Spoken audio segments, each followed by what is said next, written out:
Huwag kang kukontra kung ayaw mong masipa sa mukha. Masipa sa mukha. Dahil ngayong gabi ako'y titingalain. Ngayong gabi ako si Darna. Ako ang Diyosa. Ako ang talang nagniningning sa kalangitan. Ako si Wonder Woman. Ako ang superstar. Akin ang sandali. Ako ang reyna ng gabi. Hanggang kailan kaya ako si Cinderella? Hanggang kailan kaya? Hanggang kailan kaya?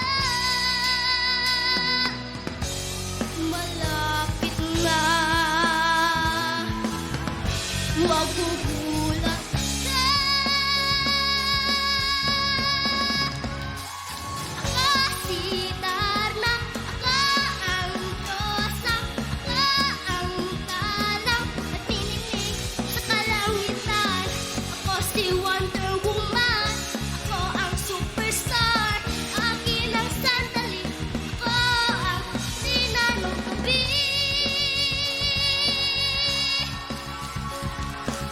Akin ang sandali. Ako ang reyna ng gabi.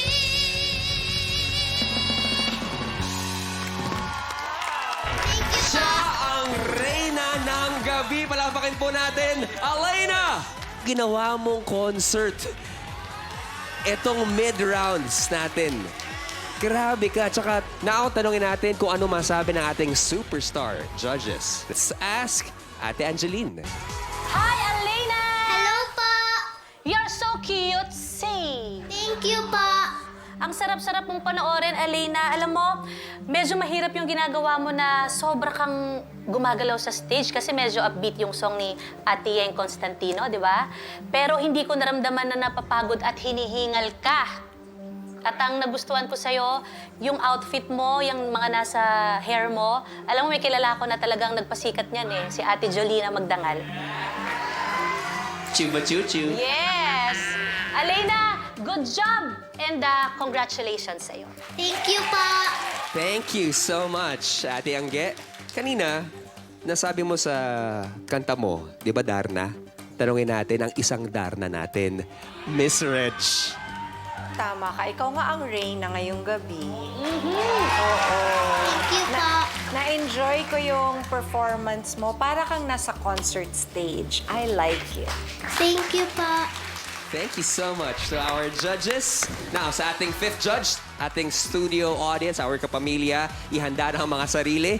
At kung gusto nyong bumida si Aleyna sa ating live semifinals, all you have to do is give her a big score at pwede niyang gawin ngayon din. Sa mid-rounds, matapos nga ang bawat performance ng Kiddie Hopefuls, magbibigay ng score ang studio audience, 100 being the highest. Ang Kiddie Hopeful na makakakuha ng pinakamataas na average score mula sa audience will automatically be part of the live semifinals. Yung palapang po natin, Aleyna, right here sa mid-rounds.